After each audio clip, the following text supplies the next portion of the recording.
In the name of God, the Father, of the Son, and of the Holy Spirit. Amen. Glory to you, O God, Father in heaven. In the name of Jesus Christ, your Son, and with the Holy Spirit, we gathered, O God, in your presence because we believe that you choose us to make a family of yours by sending your Spirit into our life. And now, nagkatipon kami dahil sa isang pag-ibig, isang pananampalataya, at sa isang Espiritu upang tumanggap ng mga banal na kapahayagan na nagmumula po sa inyong mga salita na siyang Espiritu nagbibigay buhay. As what you said, Jesus Christ, that your words are Spirit and they are life. And so, Father, in Jesus' name, we pray for your divine anointing to each one of us, and also our brothers and sisters who join this fellowship, this gospel fellowship, this fellowship, O God, of your holy word. Saan man sila naroroon, gaano man sila kalayo sa amin, pero sila ay malapit po sa iyo. Hayaan mo, Panginoon, na sila rin po ay makatanggap ng mga pagpapala na nagmumula sa iyong salita. Ito po ang aking samo at dalangin sa ngalan ni Kristo na ating Panginoon kasama ng Espiritu Santo. Amen. Amen. To God be the glory. Amen. Amen. Na ang ating pong first reading ay from the book of Sirach. Sirach. Chapter 6 po, verse 5 to the following verses. At ganito po ang sinasabi. A gentle word makes many friends, and agreeable thanks called from the gracious replies. Let your friends be many, but your counselor once in 1,000. If you would gain a friend, begin by testing him, and do not put your confidence in him too quickly. For there is the friend who is such friend who is ano nakalagay dyan? Suits? Such dito when it sought him, but he does not remain faithful in the time of your adversity. There is the friends who become an enemy, and to your confusion make known by you quarrel. There is the friend who share your table, but does not remain faithful when things go against you. In times of prosperity, he will be like your shadow, and he will speak freely to those of your household. But if you are humiliated, he will turn against you and will avoid meeting you. Distance yourself from your enemies and be careful about your friends. The faithful friends is a secure refuge. Whoever has found one has found a treasure. A faithful friend is beyond all price. Hold him as a priceless. A faithful friend is a life-saving remedy. And those who fear the Lord will find one. Whoever fear the Lord will make true friends. For as a man is, such will his friends be. Beloved brothers and sisters, ito po ang mga salita ng Diyos. Salamat sa Diyos. Amen. Amen. Praise the Lord. To God be the glory. Now, brothers and sisters in Christ, ang ating pong first reading, mga kapatid, dito po sa Book of Sirach ay tungkol po sa friends or kaibigan. Kayo po ba ay marami ng kaibigan? Amen. Palagay ko na man siguro simula nung kayo ay magkaisip, marami na kayong kaibigan. At ang mga kaibigan na inyo pong nakilala or na-encounter sa life nyo, brothers and sisters, I'm sure iba't ibang klaseng kaibigan. Amen po ba? Amen. At alam naman natin na ang kaibigan po ay napakahalaga rin po, no? Sa buhay natin. Because we need friends. Amen po, beloved brothers and sisters in Christ. Kaya po, yung sinasabi po rito na tayo po na mayroon pong participation sa buhay ng ating pakikipagkaibigan, no, brothers and sisters, yung alam natin sa sarili natin na kailangan din natin ang kaibigan o dapat lamang na magkaroon tayo ng kaibigan, brothers and sisters, dahil yan ay bahagi rin ng buhay natin.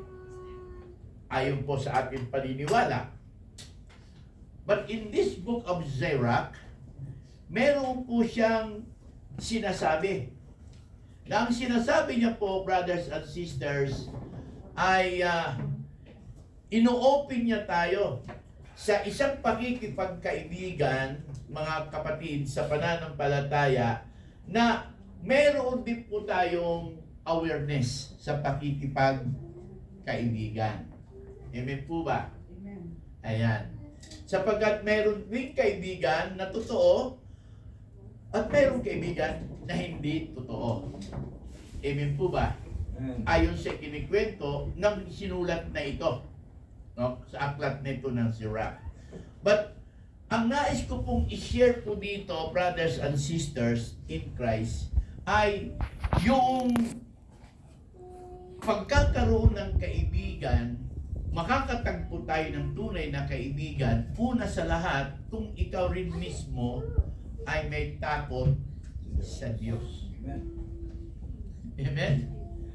Dahil kung ang isang mananampalataya o ang isang tao na may takot sa Diyos, malamang sa malamang ay makakasumpong ka ng tamang kaibigan.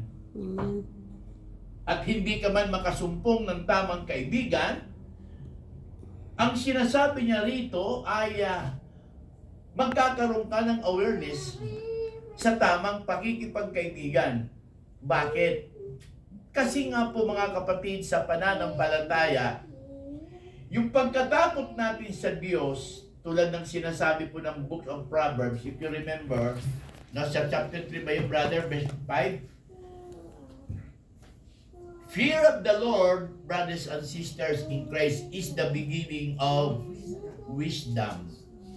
Amen po ba? Amen. So, magkakaroon ka ng wisdom. Yung, ano ba ang wisdom sa Tagalog? Karunungan. Karunungan? Ang karunungan is knowledge. Ah, Amen? Nag-isip sila, ano ba yung banal na karunungan? Divine wisdom yan eh. Amen? Hello? At alam natin, yung wisdom, brothers and sisters, ay may pagkakaiba. Saan? Sa karunungan. Amen po ba? Amen. Kasi yung karunungan, brothers and sisters, ay nagmumula sa salita ng Diyos. At ang salita ng Diyos ay mayroong kabanalan. Mayroong kabanalan. At yung kabanalan ng salita ng Diyos, beloved brothers and sisters in Christ, ang siyang nagtuturo sa atin. Amen po ba? Kung ano ang ating dapat makita at masumpungan sa tunay na pakikipagkaibigan. Ang dahilan, dahil ikaw mismo ay may takot sa Diyos. At yung pagkatakot mo sa Diyos, brothers and sisters, ang nagtuturo na magkaroon tayo ng banal na karunungan. At saan nagmumula ang banal na karunungan? Nagmumula ito sa salita ng Diyos. Amen. Amen? Because the Word of God is God. According to the Scriptures, sabi ng John chapter 1, verse 1. Amen? That the Word of God is God. So therefore, yung sinasabi niya po rito, mga kapatid sa pananampalataya, marami ang magiging kaibigan natin, subalit hindi lahat po ay magiging tapat sa atin. Hindi magiging makatotohanan. At ang katotohanan ay nakaranas na po tayo, sigurado ko ang ilan sa inyo, na kaibigan sila dahil mayroon silang mapapakinabangan sa iyo. Amen? Na pagka ikaw ay nawala na doon sa laging inaasahan niyang kapakinabangan na makukuha sa iyo, ay hindi na rin po siya magiging makatotohanan sa iyo. Amen po ba? Kaya nga, sa kasaysayan, marami po ang nakakaranas ng ganyan. Amen po. Nasa umpisa, mabuti ang pagiging kaibigan sapagkat pareho sila na nais mayroong silang pakinabang sa isa't isa. Amen po ba? Or maaring ikaw ay mayroon kang isang katangian, isang katangian na ginugusto niyang maging kaibigan ka. Halimbawa, ikaw ay isang sikat. Sikat ka sa trabaho, sikat ka sa anumang bagay na ginagawa mo, o ikaw ay isang artista na sikat, marami kang magiging kaibigan. Pero oras na may nakita sa'yo na kapiraso lamang na kahinaan mo, yan, kapatid, ang magiging mitsa ng pagkakaibigan niyo. Bakit po? Dahil ang katotohanan, wala namang perfecto tao eh. Kahit gaano ka pa kagaling, kahit gaano ka pa katalino, o kahit gaano ka pa kasikat o kayaman, may mga bagay sa personal mong pagkatao na mayroon kang kahinaan. At yung kahinaan na yon, brothers and sisters in Christ, nagiging instrumento ng kaaway ng demonyo. Amen?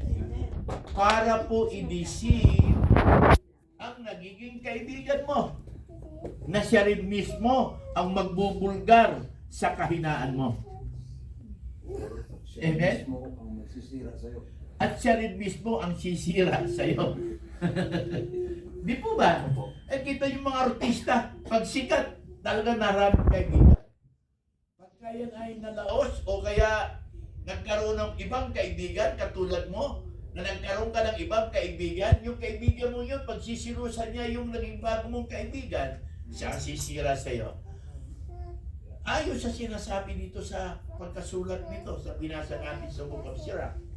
Bakit po ito ipinahayag? Kasi ito po ang tinatawag na sinful nature ng tao. Sinful nature ng tao. Likas sa kahinaan or pagiging makasalanan ng tao. Unless lamang makasumpong ka ng tamang kaibigan. Nga ang kaibigan mo sa hirap at ginhawa, sasamahan ka. Dadamayan ka. Meron at wala ka, dadamayan ka. Pero ang tanong ganito, sa papaano mo masusumpungan? Hindi may takot sa Diyos din. Kaya sinasabi po doon, brothers and sisters in Christ, ang sabi po dito, beloved brothers and sisters, sa verse 16, a faithful friend is like saving remedy, and those who fear the Lord will find one. Amen? Amen? Yung may takot sa Diyos, makakatagpo ng tunay na kaibigan. Amen. Amen? Whoever fears the Lord will make true friends for. Amen?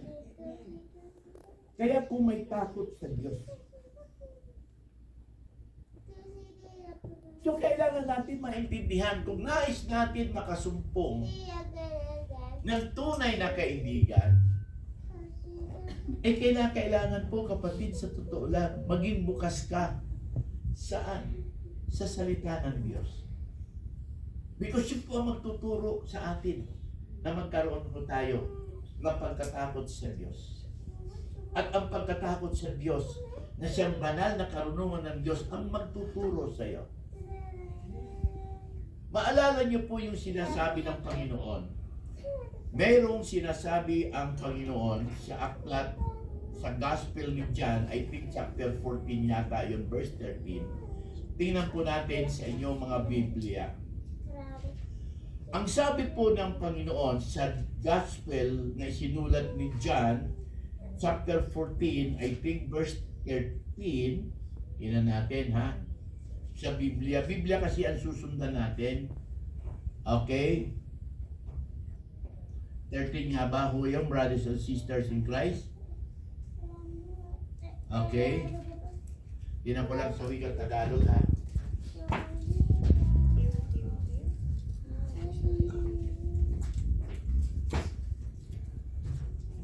Purihin po natin si Lord, panapakan natin si Lord. Okay.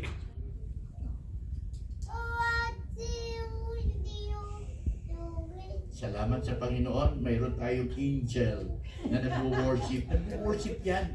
Huwag yung kakalimutan ang sinabi ng Panginoon. Ang mga batang katulad niyan, pinaghaharian yan ng Diyos. Amen.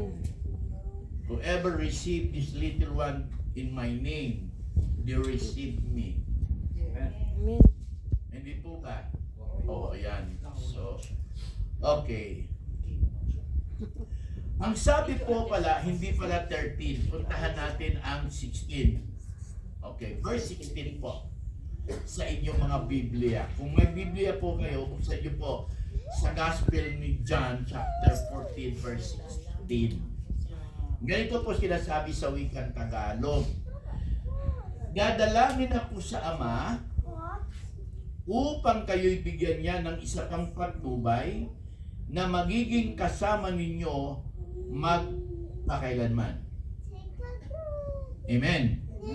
Verse 17, siya ang espiritu ng katotohanan na hindi matanggap ng sanlibutan sapagkat siya ay hindi nakikita ni nakikilala ng sanlibutan.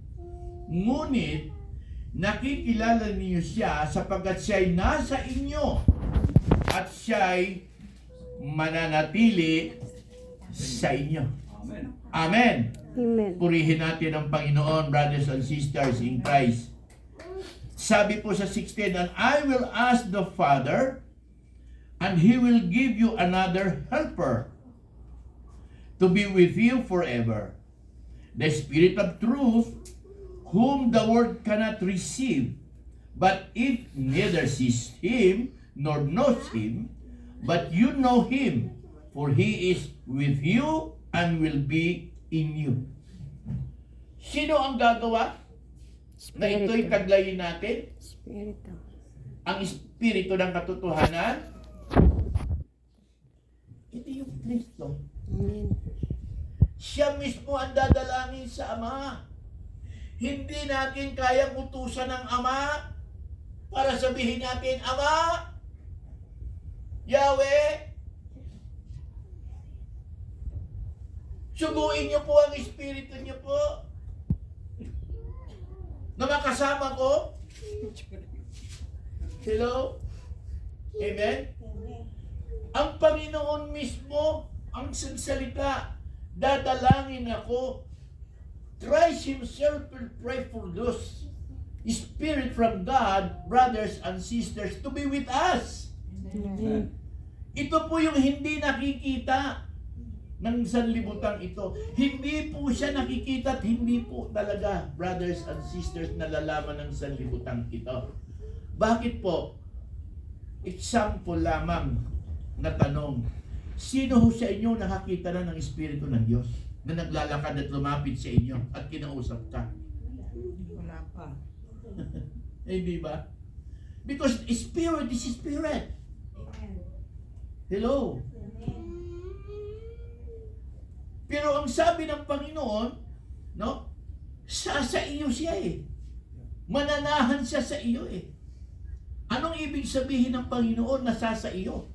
Now, isang halimbawa, habang nagsasalita ako dito tungkol sa bagay na ito, itatanong ko lang po sa inyo, sino po ang nakakakita sa mga salitang lumalabas sa bibig ko? Taas nga po ang kamay. Wala, di ba? Naririnig, pero hindi nyo nakikita yung salitang lumalabas sa bibig ko. Same thing yan sa salita ng Diyos. Naririnig natin ang Word of God, pero hindi natin siya nakikita. Kaya nagkatawang-tawang salita upang mahayag ang salita at yung salitang iyon na binitiwan ni Kristo na may kapangyarihang Espiritu from God na isulat na sa panahon natin. Kaya ito'y sinasariwa natin upang buksan ang ating spiritual brothers and sisters in Christ tungkol sa bagay na ito ay hindi lubusang nagiging bukas sa ating pananampalataya. Why? Because it is spiritual from God. So maraming Kristiyano na may pananampalataya, pero ang pananampalataya ay hindi nagiging ganap. Ano ba yung ganap sa English? Fulfilled. Sa Tagalog? Ganap. Ganap. Amen? Bakit po? Kasi hindi maraming Kristiyano na may pananampalataya, brothers and sisters, nagsasagawa ng pananampalataya. Nagsasagawa. Sabi nga ni James, ang pananampalatayang walang kalakip nagawa ay patay. Faith without action is dead. Sabi ni James sa chapter 2. Amen? So therefore, beloved brothers and sisters, maraming naniniwala na sinasabing ang Diyos ay mabuti. Pero yung kabutihan ng Diyos, hindi po na isasagawa ng tao. Ang kabutihan na ginagawa niya, dahil ito ay kabutihan ng Diyos. Kundi ito ay normal na kabutihan natin. Kaya po pag gumawa tayo ng mabuti, o yung kaibigan natin na gumagawa ng mabuti sa atin, ano po? Hello? Na pag ang ginawa natin ng mabuti at hindi po siya nag-response ng mabuti or nagbagong isip siya ng pakikitungo sa iyo sa kabila ng kabutihang ginagawa mo sa kanya, tiyak yon, may masasabi ka sa kanya. Tiyak din po, babalik ta rin natin, tiyak din po kung ang kaibigan mo ay gumagawa ng mabuti sa iyo. Hello? At dumating yung pagkakataon na mayroon ka ng nais sa kanya at hindi ka na pagbibigyan, tiyak yun, may masasabi ka rin sa kanya. Hindi ba? Human nature yan eh. Yun ang sinful nature. Beloved brothers and sisters in Christ. But if we are guided by the Holy Spirit, as what Jesus said, mga kapatid, na siyang nananahan sa iyo,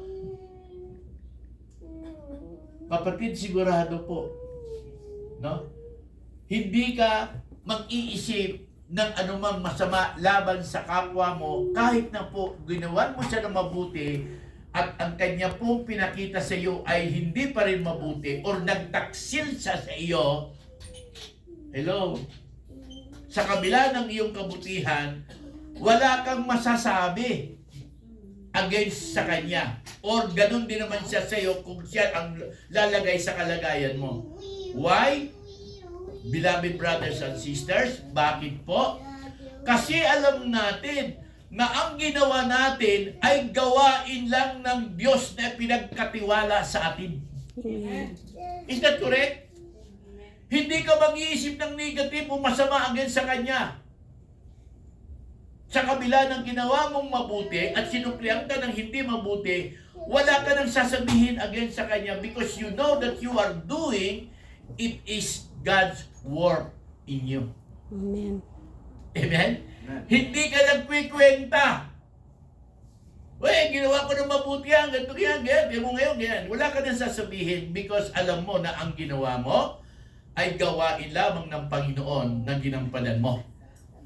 Kaya ang sasabihin mo, bahala ang Diyos. Eh, sinasabi ng Biblia. Ano sabi ng Biblia? Don't revenge. Revenge is mine. Because revenge is mine. Itinuturo ng salita ng Panginoon, don't revenge because revenge is mine. Because that is the word of God that you hear and believe, brothers and sisters, and you are doing it into action according to your faith. Hindi po ba? So wala